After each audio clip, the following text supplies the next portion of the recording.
This is the true Windsorwood story. My name is Marshall Sfalcin. I'm one of the creators on $10 Tales, the television show. My name is Krista. I'm one of the creators of $10 Tales. I'm John Doherty, one of the producers on $10 Tales TV show. This is going to be a retrospective, right, John? And Christian with bloopers and outtakes. No stage makeup? No makeup. We might do this black and white, so, I mean, it may be a little glossy and everything, but we'll learn our lessons through this cheap, this cheapness. It should be hyper-realistic. That's good. That's the way life is. John? This is our first episode. Story of a reporter who discovers a lair of vampires. This is I was excited about these scenes. They were dark. This whole tale was dark, and I thought it would be a nice sellout tale, like to start her off. Vampires, very cliche. Vampire conspiracy. Very popular. Now, my appetite for fresh blood shall be fulfilled. Watch out! I'm underneath John, pulling on his shirt with a string. Watch. Electrical tape, actually. But this is one of the first scenes I thought was really fantastic. That is Jared Ferris playing the vampire. That's John Doherty playing the lead.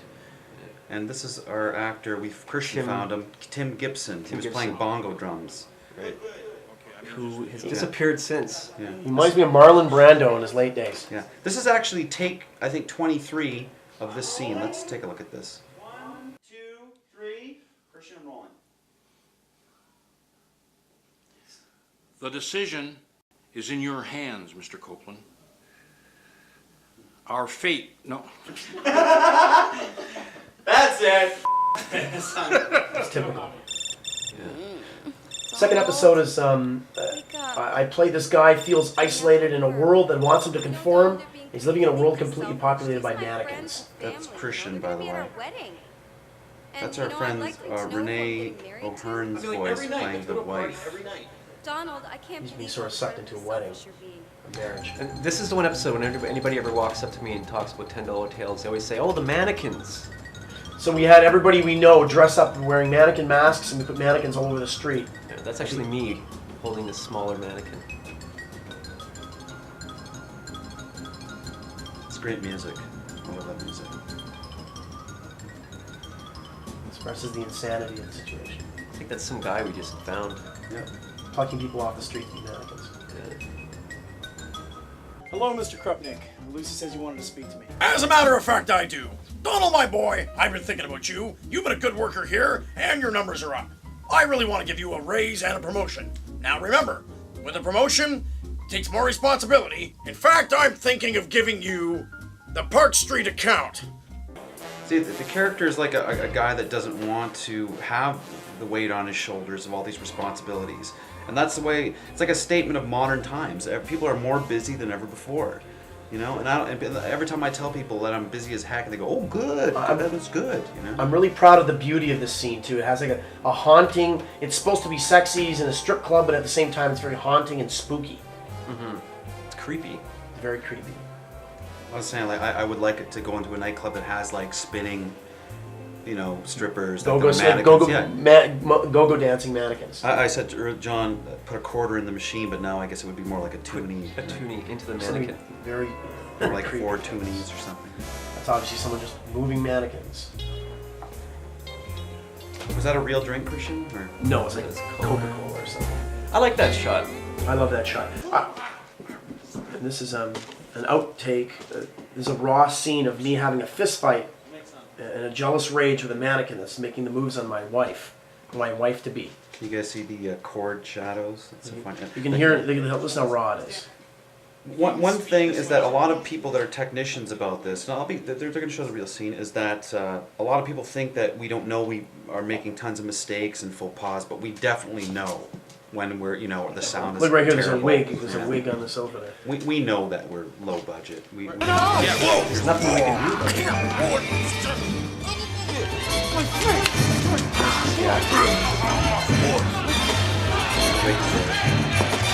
Take that!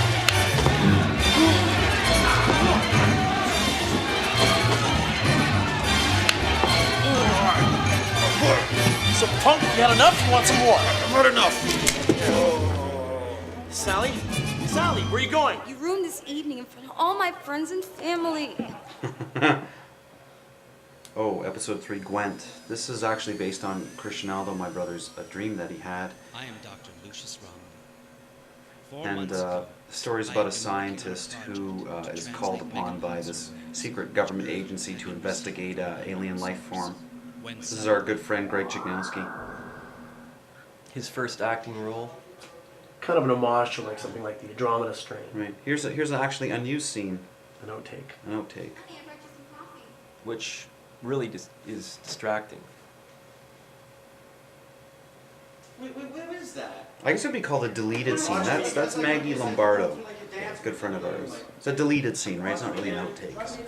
It's a deleted scene. Yeah. This is our Johnny Sacco's giant robot espionage shot. Code 9, program number 250. Programming 250.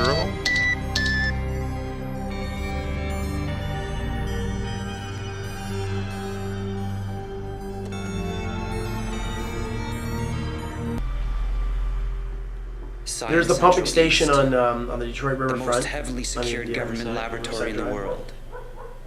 That's actually my voice too. Greg didn't actually speak in this episode, did he? Oh, that's right. Yeah. Yeah. Only one line, I think. Yeah, I sped up But my voice. it's funny to see these guys in the white suits, and we made it look like there's a whole bunch of them, but there's only 3. We kept using extras over and over again. 3 suits. There's my first role, Marshall's first role. A little more protective. If you just come this way, I'll explain. And you know, we always do everything under the gun. We do everything on the fly. We just use locations without permission all the time. And in a scene coming up, as a blooper, one of the security guards kicks us out because we have no permission to be in this building This at is all. the University of Windsor. Yeah, But I think it's coming up right here. It is coming up. Okay, good. Relieve it now. Let's go. She gave me 10-minute warning. Go. Thank you. Didn't you get a shot of him? What part didn't you understand? We're pack the stuff up. Hurry up. There he is. I think that actress's name is Sarah White. Yeah, I forget. something She's like in that, Europe or, now, I think, or or something. William Sarah. If you notice, if you look closely, that's a plastic bag for a blanket over Greg's head. Either sides of the platform is a body of water. It's electrified, so stay in the center of the platform. It's my first attempt at an accent. In which you had to use later. There's the homage to 2001. Like if you could pretend that you're HAL 9000's, electronic eye, this is how he sees things, But this is our first big attempt at special effects too. Yeah, here's our big special effect coming up. Go ahead, go in there, boy. Walk in there.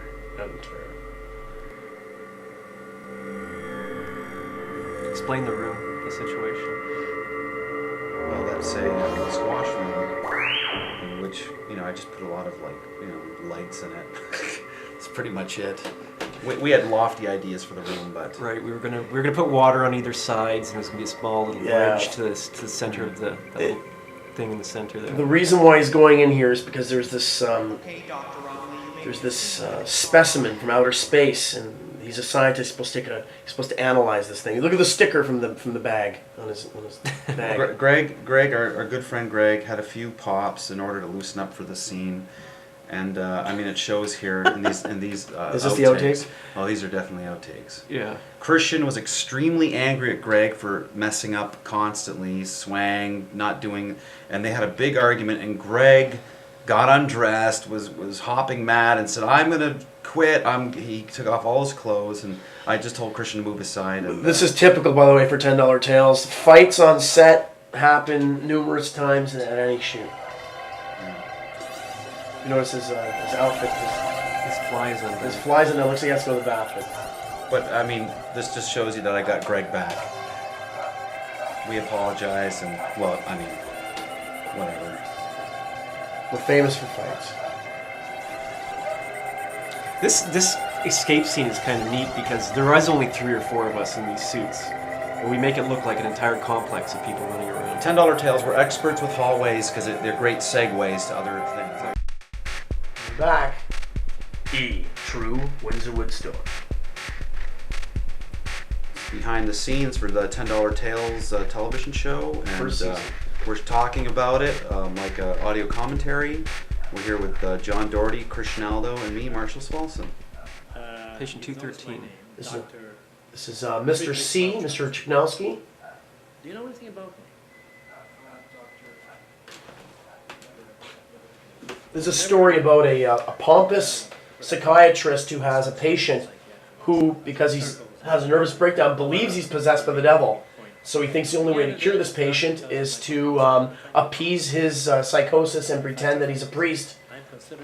So he hires the actor played by John to accompany him in the... He can become violent if he's upset. So what, you telling me he might attack me, or? No, you don't have to worry about that. He is very well secured to his bed. But nevertheless, try not to get him upset. I love that scene. And here they strapped me, Christian, to the bed for hours. And I damaged my voice, I overstrained my muscles trying to pretend to be a guy possessed. Oh, and here's my favorite scene. Is This that is pea actually soup? pea soup. Yeah, I like pea soup too. The homage to The Exorcist, of course, the pea soup, right? It's yummy. Here's an outtake. I No, barely can contain my laughter. Christian knows exactly what he's about to do here.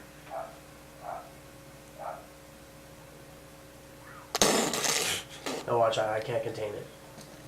He's got to hold his laugh for at least 5 seconds.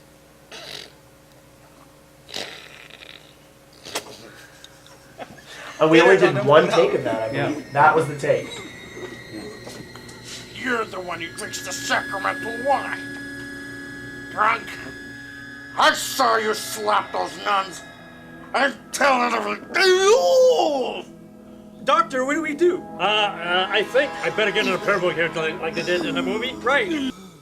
God is good. This is kind of funny. That we may give thanks. Over me. Is that clear? Marshall? It's funny the transition, like 1 second he's like this crazy person, and all of a sudden he's Mr. Serious. Yeah.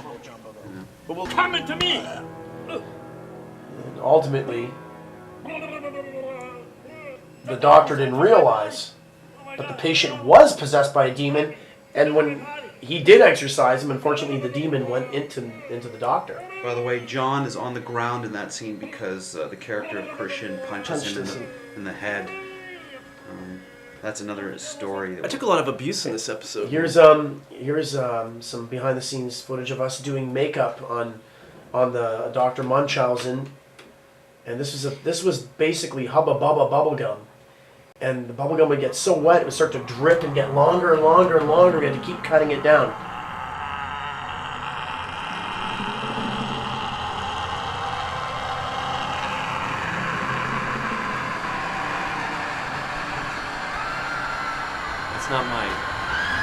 That's not my actual. That's like, remember you're saying the Arnold Schwarzenegger? Watch this. Look. But don't, You know, the Bog Monster.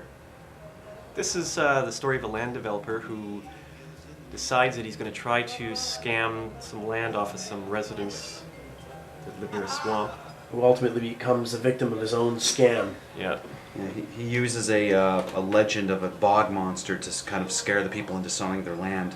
Now this episode and the previous one were a turning point for $10 Tales, where somehow we reached a new level.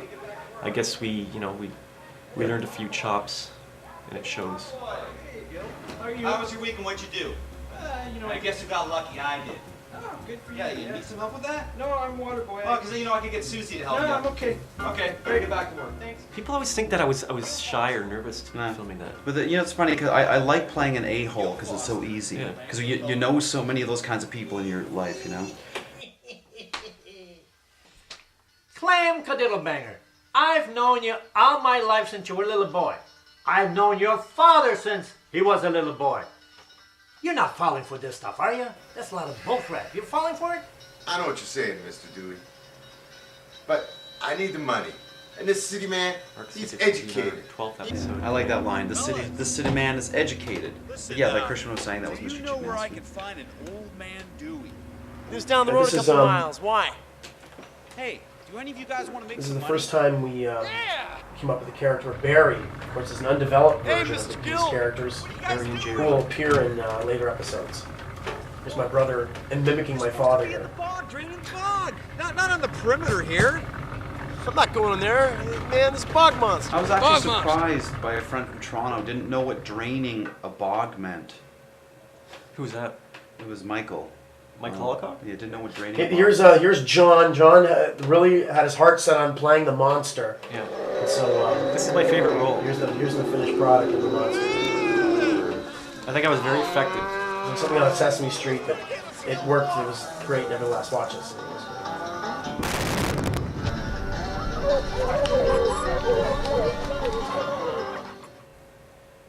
Oh my God! You see it? He curses the monster.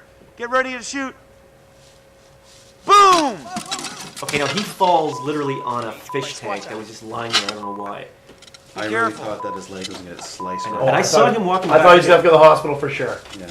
Yep. But he survived. Action, Mr.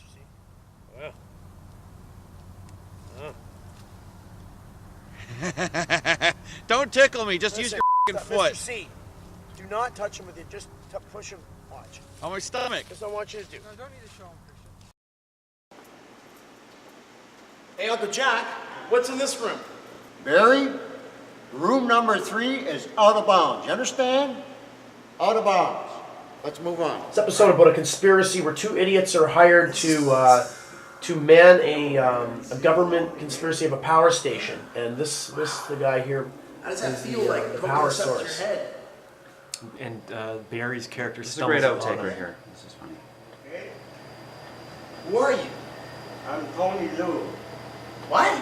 I'm Tony Lou. No, listen. The actor's name is Tony Lou. We got him at the last second. He was a replacement for someone else that actually knew the story, but Tony Lou ended up being very unique as a sit-in. The scene was so ridiculous we couldn't contain ourselves. Yeah.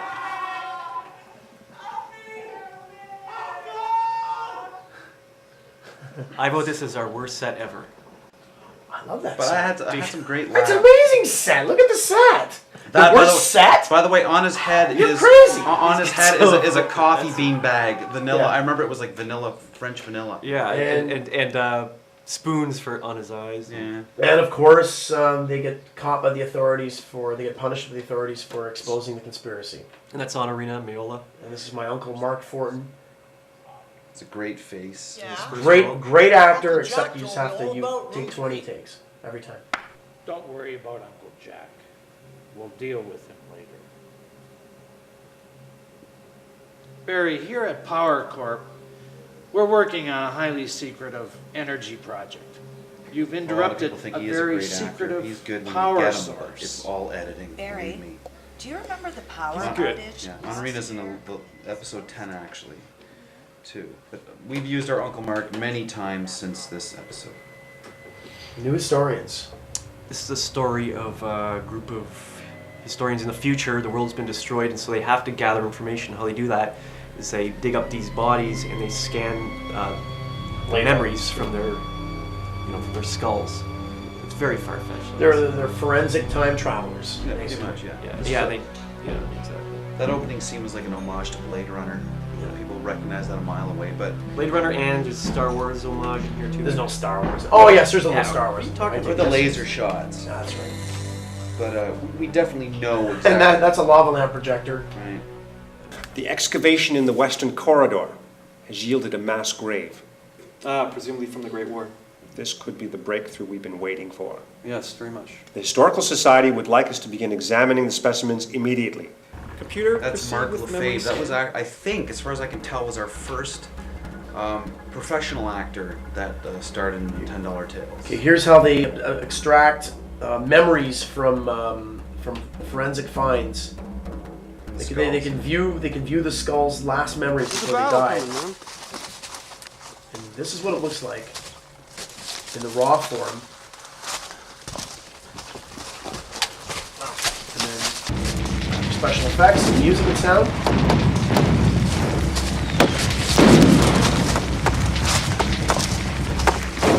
This is one of the forwards actually amazing. What I discovered on the computer. Yeah. I love it. And here's a ridiculous outtake. It just didn't work. It's coming, but so The far idea was it's a one-way trip. We're able to transport the people back into the past but at this point we're unable to transport them back into the present. He just And you put the specimen in the time machine. No need for me to put a comment. It looked good on paper, just didn't work. So just watch this and you'll know. And you turn the dial. Coffee cup dial. And my dog Nini. And he's gone. It was like this little humorous bit in the middle of this very serious story. It just didn't work. He comes back and he's mutated. And That doesn't stop your character from going to the future, though, does it, John? Or the no, past? it doesn't stop me. Anything for love. Anything for love. John falls in love with the memory of one of the skulls that he was examining. Yeah. There's a great twist if any of you ever get to check this episode out. This is a beautiful scene.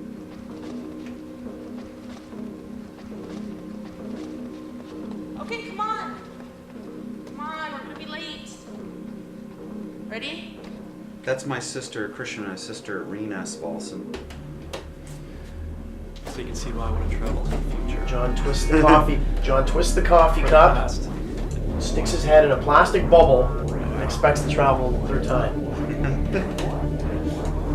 Just the magic of smoke machines and slow motion and tilting cameras. And raising myself up in the moment. Creates and a serious face. Illusion. The only time traveling he'll be doing is if he stays in there for 10 seconds, he'll travel in the future. 10 And I seconds. love That's this it. remarkable looking time machine that we created. Built from junk. We're back. We're back. I'm here with John Doherty, Christian Aldo, and Marshall Sfalcin. And we're doing a retrospective of the Season 1 $10 Tales. These people don't understand my soulful rock. I'm wasting my time in the city. You don't deserve me. Yes, you are wasting your time. You need guidance. Who said that? I did. Down here.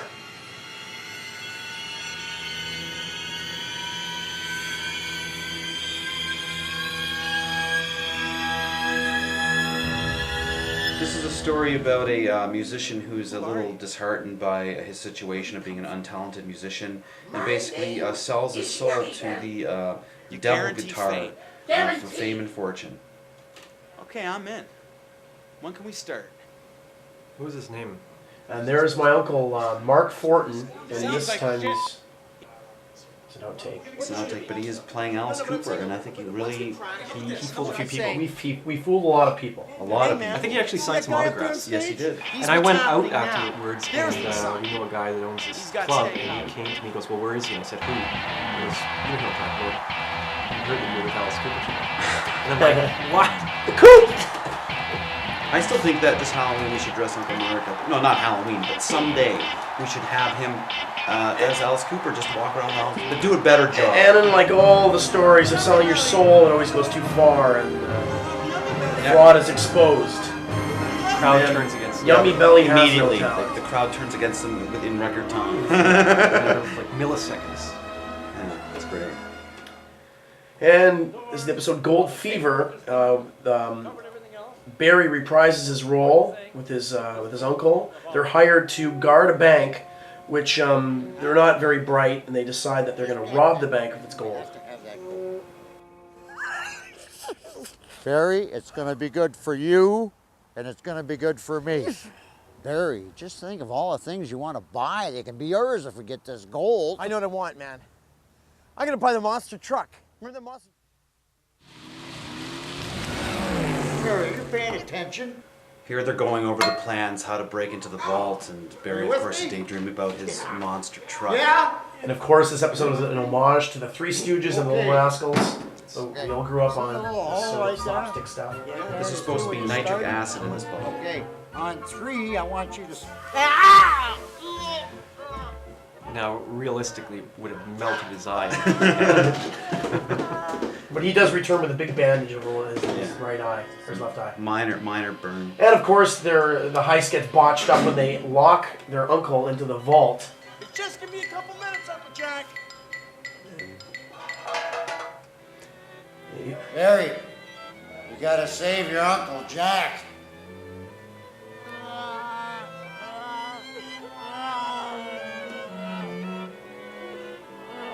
I want to live. It's one of those little sweet moments that's an homage to like the Little Rascals when they were going to put their dog Petey to sleep. And here's our Warner Brothers scene with Jared Ferris. You know, here's another crazy Warner Brothers kind of cartoony scene. Outtake of Mr. Chikadowski getting, we threw flour on him. Ultimately, they blow the bank vault open and kill themselves in the process. And they go flying through the air with the greatest of ease. But of course, like the Three Stooges will be back.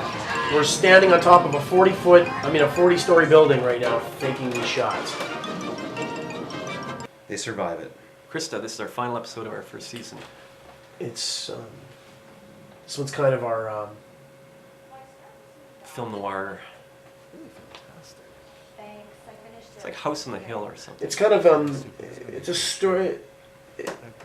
There's Jay Katz and Honorina Mayola. This is basically a story. It's a psycho thriller where the lead character kind of feels guilty because her boyfriend, who she really didn't want in her life, commits suicide, and she's on pills and alcohol, and she's on the road to recovery. Right, and she's an artist, and she's blaming herself. And she's moved into a new building, and she's under the impression that she's being haunted by her boyfriend. I don't have any electricity. We shot this one in record time.